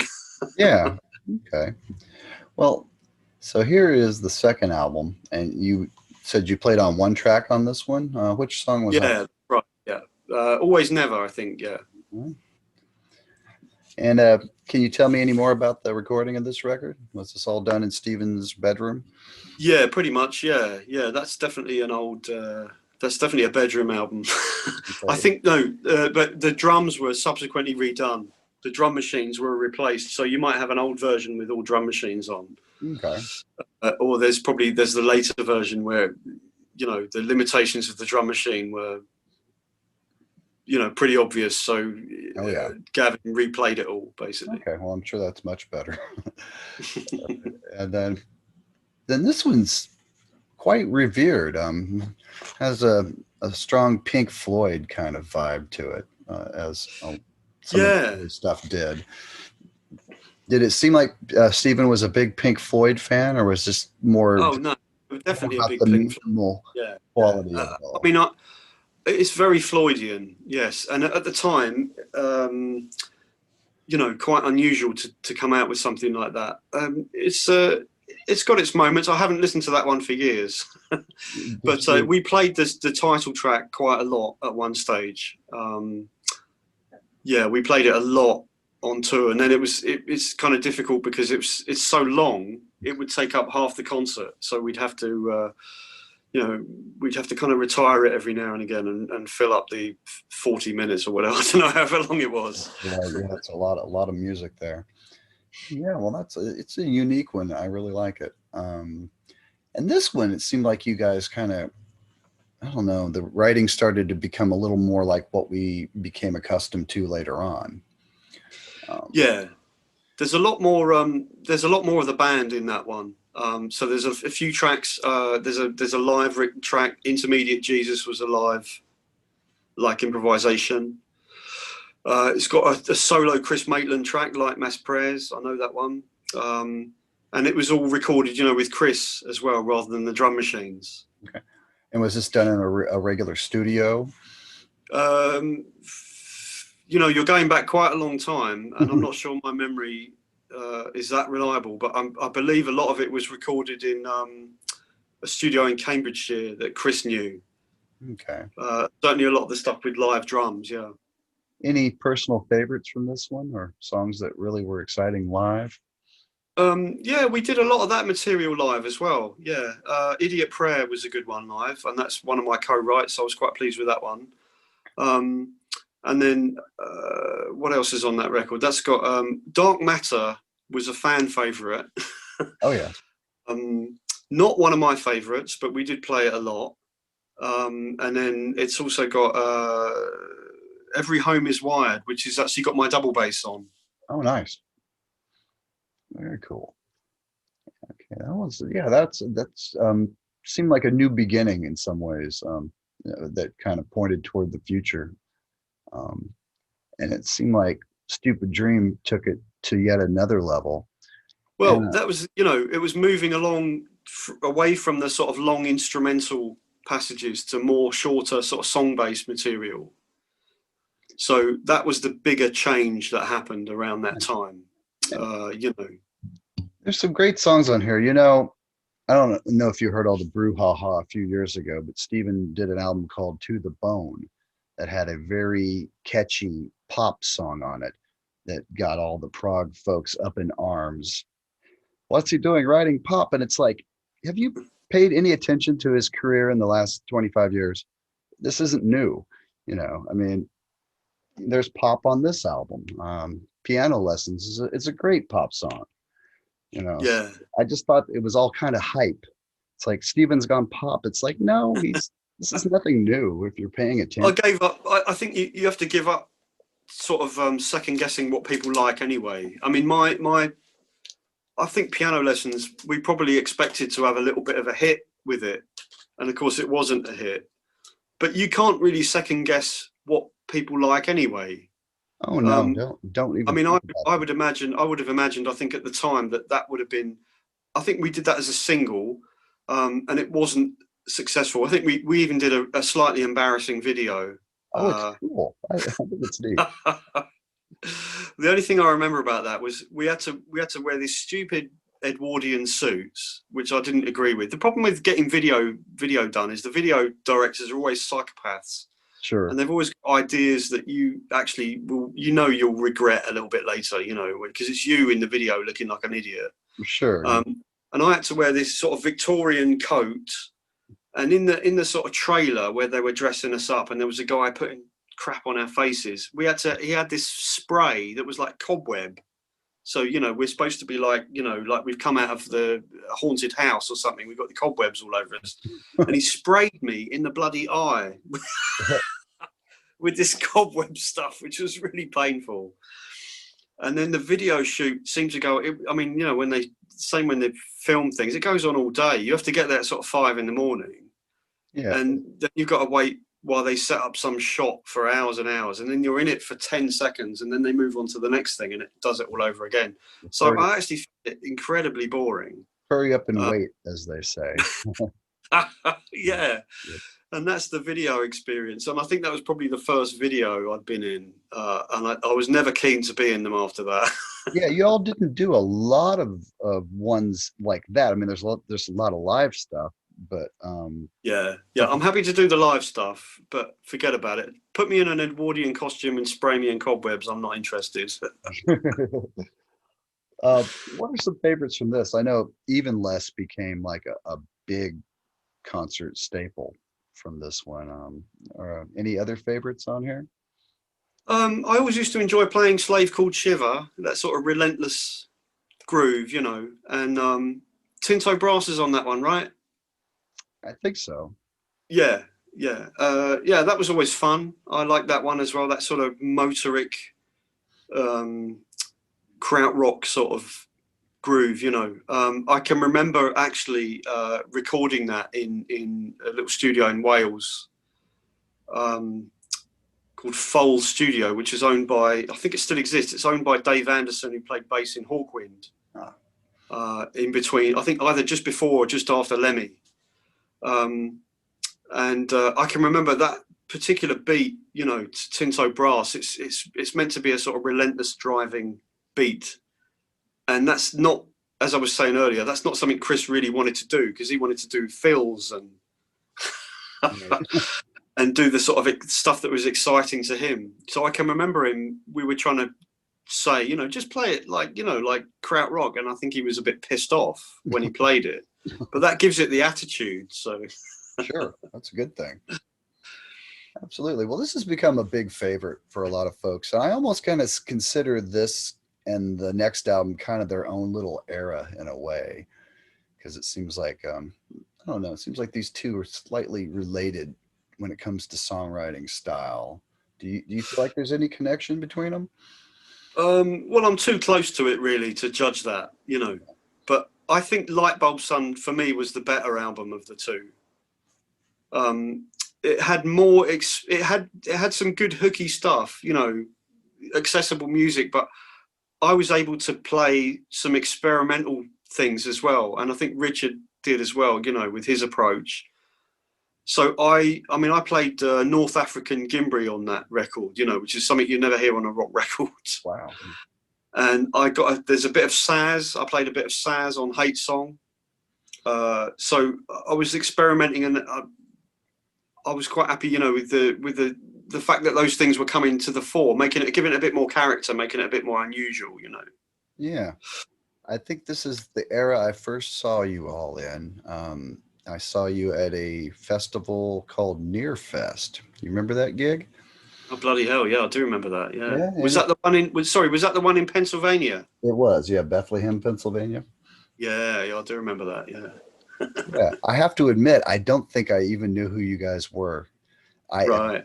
I had just been part of a online progressive rock forum, and we used the festival as a chance for us to all kind of meet each other for the first time. Right. And soon, of course, we fell in love with the festival and went to it every year. But you know, initially that was kind of what got us all together. And but I really enjoyed the set. You know, it's like I you know, it kind of made me a fan that day. It was a really enjoyable set. No, got a convert. Yeah. Yeah. And there you go. How many years later? 21 years later, we're still talking about it. Yeah. So I've been with you guys for a while, I guess. You know, I've seen about half of your career, I suppose, along those lines. Any live favorites from this one? Well, Hate Song was a real favorite. Hate Song actually became a key song, especially when we played to an unfamiliar crowd. There's a certain point at some gigs, you know, when you do a lot of gigs and the audience don't know you that well, sometimes there's a tune, there's a number you can play where people will sort of really respond to it. And that was always a favorite of ours to do at festivals, because there was a point where sort of the audience, we could pull them in with that one. So that became quite an important song, I think, in the repertoire, you know. Yeah. Any thoughts on Russia on Ice? I know that's a fan favorite. Yeah, that was another one we did quite a bit, but that's another long, slow tune, you know, for the most part. So you have to have the right kind of conditions to play that. I mean, I used to feel sometimes that a lot of the gig was quite slow tempo. We didn't have a lot of, until the later records, we either had sort of kind of upbeat stuff or we had slow stuff. We didn't have much in the middle in the sort of groovy tempo area. That's a good point. So Yeah. Russia on Ice, you know, we had to be careful in the set pacing things. Otherwise, we'd end up with a lot of very slow material. Yeah. And, And a side question from around this time, my friend Doug in the chat room says, was opening for Yes in 2002 a pain? I've heard some negative stories. yeah, it was terrible. Yeah, can you elaborate a little bit? Well, it was something the record company wanted us to do, and it seemed like it might have been a good idea when we said yes, but pretty rapidly it was obvious it wasn't a good idea. They didn't seem to be in any way friendly with each other, let alone with anybody else. And very, very soon, very early on, their crew or their management or somebody didn't like us for whatever reason and didn't make any effort to help us as a support band. And there were quite a few weird situations where, you know, we'd be waiting to sound check and then suddenly we couldn't do the sound check or we only get 10 minutes or, you know, and as a support band, you've got to suck that up, you know. Sure. But they didn't make it easy for us. And none of them, apart from with the exception of Alan White, who was really friendly, none of them were interested in saying hello to us even. They would come in, do the gig and disappear. So there wasn't a very nice atmosphere on a personal level.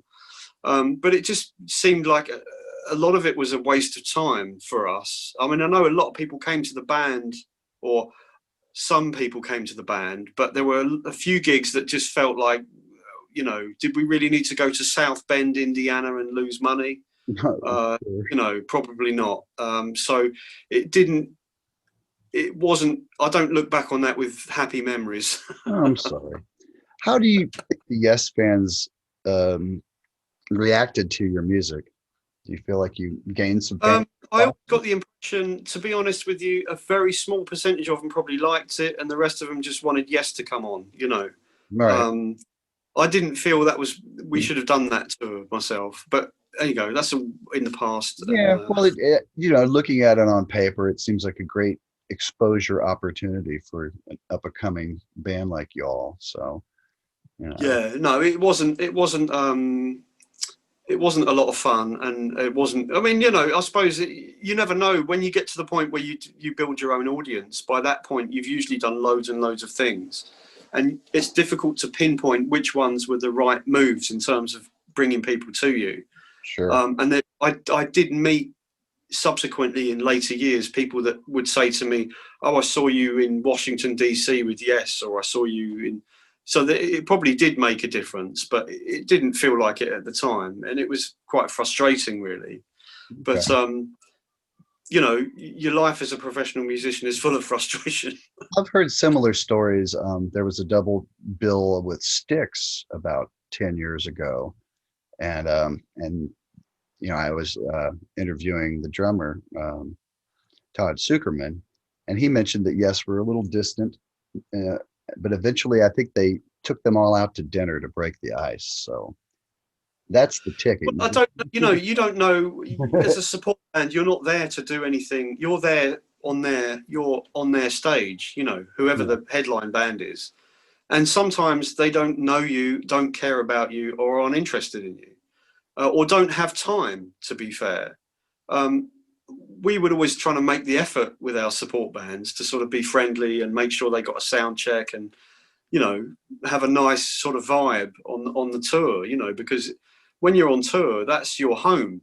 Sure. You know, you're on the bus or whatever, and you don't really want a miserable experience. You want to kind of have some fun and meet some people and, you know, have a sort of inclusive atmosphere going on. It's no fun if it's, but I don't know if they were professional. I mean, Yes have had multiple lineups and multiple fallouts, and it was probably one of their periods when perhaps they weren't doing so well. And I would hazard a guess that they weren't doing so well personally, but I don't follow them enough to know that.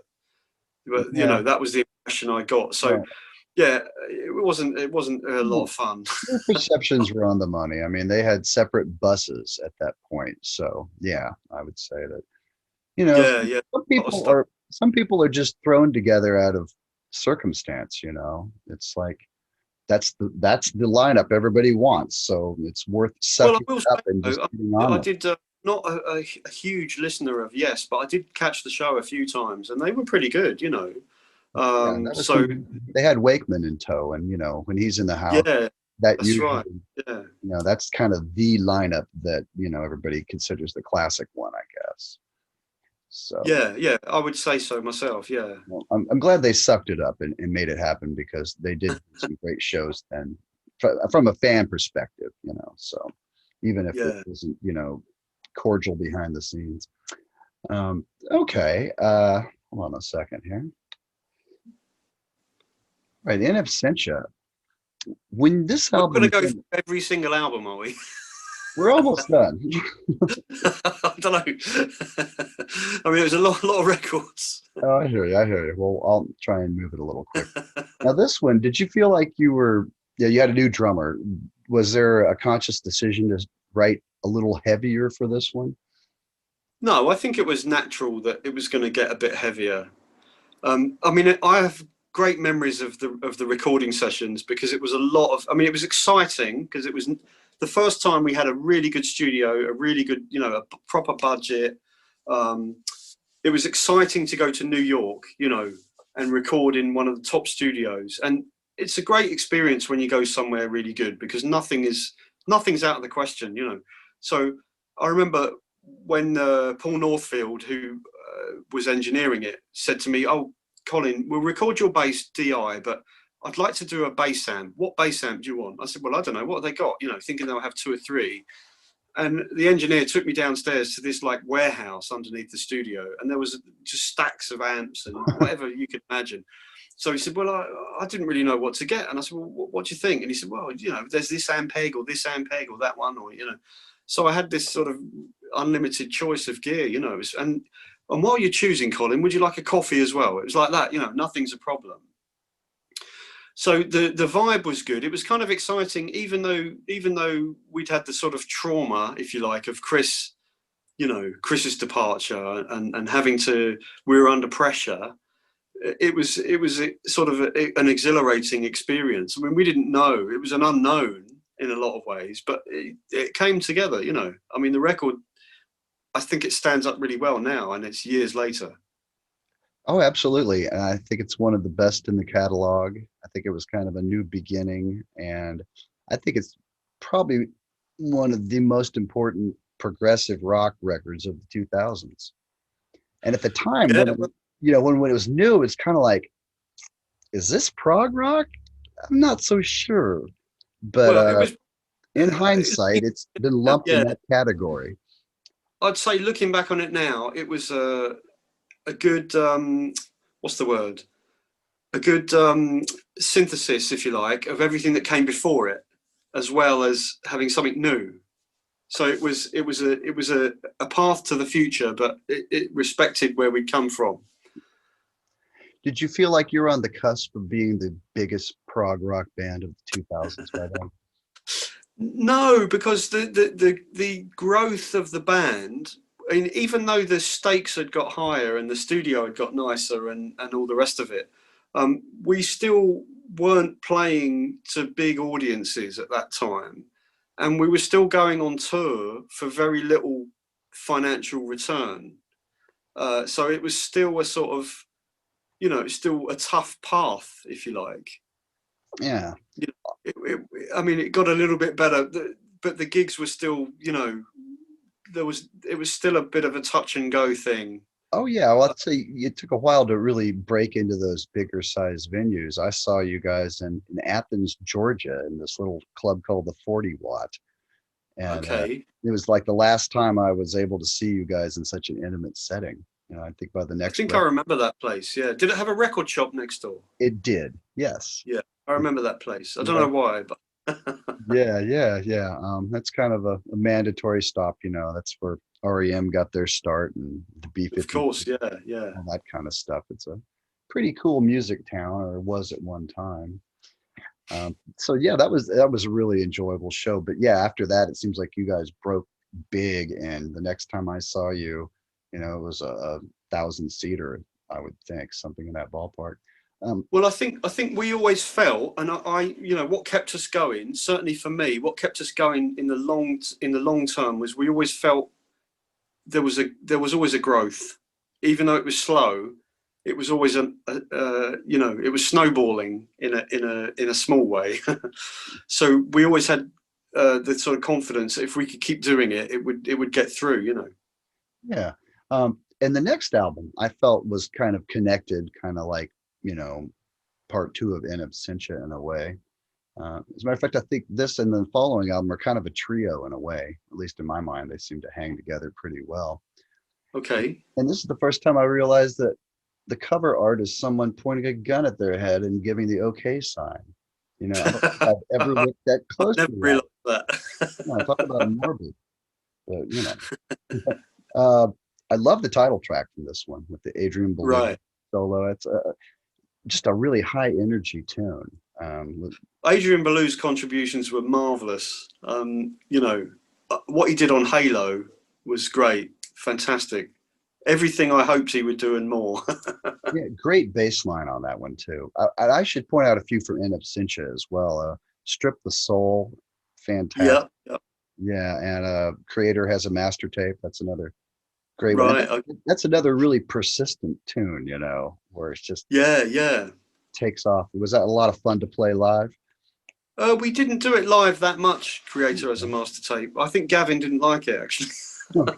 How about Strip the I think Soul? he did, or he liked playing it live, but it wasn't one we did very often live. Yeah, I don't know if it actually, you know, sometimes stuff just doesn't work live for sure. whatever reason, or it's usually it's usually a case that the vibe of it doesn't work rather than the technical side of it, you Yeah. know. But it wasn't, yeah, it wasn't, never became a live favorite. Any favorites from Deadwing? Halo was always a favorite for me in terms of, especially at gigs. Actually, it was a good one to play. That was a, you know, I was talking earlier about the slow tempo, fast tempo business. That was a good one because it's kind of groovy tempo, you know, in the middle somewhere, and it's a head nodder. So it was a good pace number. We started to get a really good flow to our sets, you know, with that in. It was always a good one, Yeah, and it's a kicking tune as well. yeah. It's a really great one. And the next one took you to even wider acclaim, and you've got a really excellent 10-minute epic on here with Alex Lifeson guesting this time around. Oh yeah, yeah. Pesticides. Yeah. Any favorites from this one for you? Um, the title track was always good. That became a live staple as well. I think that stood the test of time really, really well. So Yeah, that was definitely a favorite. But I got to say, I haven't listened to these records for a long time, Sean. I haven't either, but I thought we'd talk about them. Let's see. This was a really nice little EP. I remember there were some equally awesome songs on this one that stood tall with the main record. Yeah. What I do remember about that one is the title track was actually quite tricky. It's quite a tricky one to play for some reason. But yeah, no, there's some good stuff on there for sure. Yeah. It was slightly frustrating in that we, you know, an EP never gets the attention of an album. No. So, and the record label, I think they just sort of put it out and maybe they found it hard to promote or whatever, but it didn't really get a lot of attention. A lot of people don't know about that release, which is a shame. But Were they all recorded at the same time as Fear of a Blank Planet? yeah, I'm pretty sure that all came around the same time. Yeah. Okay. Just some leftovers, basically. Very tasty leftovers. Okay, and that kind of brings us to the end. It's almost like the hand is saying, "Stop, enough, Porcupine Tree." Um, so we've talked about this one quite a bit. Any favorites from this one? Yeah, Bonnie the Cat was a favourite, and I liked part of the first part of the song cycle, the Blind House especially. Hmm. I like that one. I liked Remember Me Lover as well on the second disc. Oh yeah, that's a great one. Yeah, I thought that was quite nice, and it was quite unusual for us, to have a song like that. And also Flicker, which I really wish we would have developed a bit more, because I think the germ of the idea and the atmosphere of it would have lended itself to some maybe a longer piece or being developed a bit more, but it just became a short kind of thing. Yeah. Excellent. Well, let me go ahead and get out of this little screen presentation. Well, thank you for being patient with me there. I figured. Right. Yeah. I was getting a bit worried. I thought you might get the box set out in a minute. No, definitely not. But I did want to touch on the biggies. So thank you for taking the time to share your favorites and reminiscences and all that. So what's next for Colin?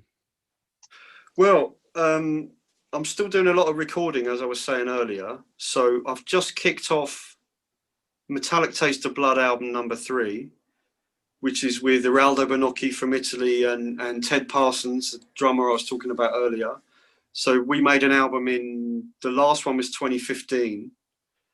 So we've just kind of booked a studio for Ted to do his drum parts remotely. So that's the next thing we're going to be working on, swapping backwards and forwards with that.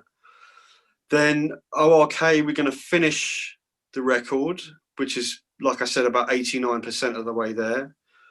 I've just started working with Stefan Phelan. I don't know if you know the band Sonar from Switzerland. I know the Drum Kids, but I don't know the band. Okay. So Stefan Phelan, he's a very interesting guitarist, and he had a really fantastic album called Fractal Guitar come out here. And he has a band from Switzerland called Sonar, which is like a really interesting rhythmic concept behind all the music. It's all lots of funny time signatures and very hypnotic rhythms and cyclic patterns. It's kind of mathematical in a sense, but there's that aspect of music's often quite appealing to me, So we basically started a new project with myself and him and a keyboard player from Italy and my friend John Durant again from Boston. So John and I made a few records under the name Burnt Belief, and we kind of got another one in the works, which we're working towards, and then we've started this new project with Stefan. So I'm kind of excited about that, and that's remote recording again, of course. Okay. Yes, go ahead. Well, no, I've actually, aside from that, I've been periodically, I'm still trying to be creative and still working on things. So I'm releasing music sporadically through Bandcamp as well. And also revisiting a few things. I made an album a few years ago with a couple of fantastic singers from Kiev who I met when I was working there with Timbo Ness. And we did an album of basically Ukrainian folk songs, which is, basically I built the music around their voices. So I don't know what they're singing about or I don't understand the language. And it's purely using the voices as sound, but actually it's quite progressive in a sense because there's lots of funny time signatures and unusual harmonies in the voices that are things you usually associate with progressive rock, so it's kind of closer to me in a way, even though it's folk music. It doesn't sound like folk music. And the singer Ina Kovtun, one of the singers, we went on and made a second album together with John a couple of years ago, which came out, I think, last year or just before last year.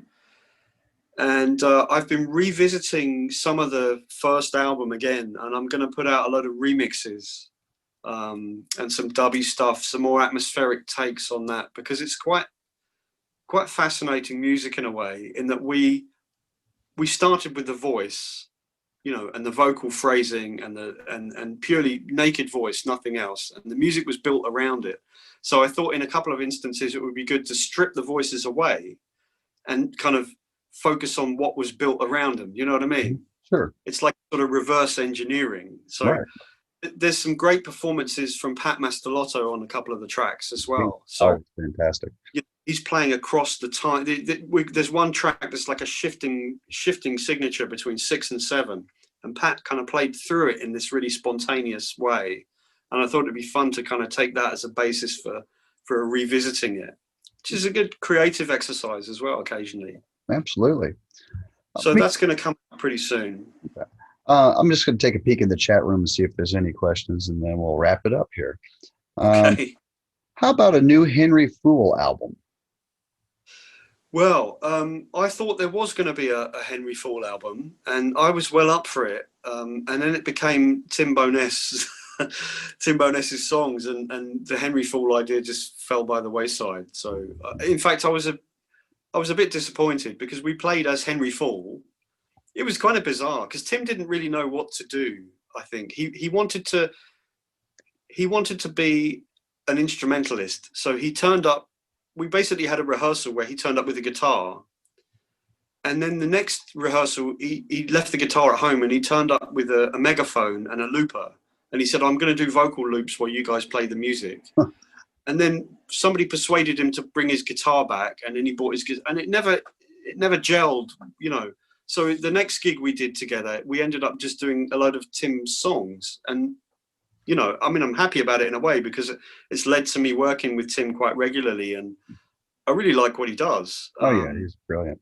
He's made some great tracks, and I'm always happy to contribute. And I kind of feel that he's one of those people that offers me a real good, you know, in his band situation or on his records, I'm just a bass player. I'm not co-composer or I'm not a collaborator like I am with a lot of other things. But sometimes it's quite liberating just to play the bass, you know, and just think about that aspect of the music and bring something to that package, if you like. How much? So always. Sorry. How much collaborating did you do in Porcupine Tree?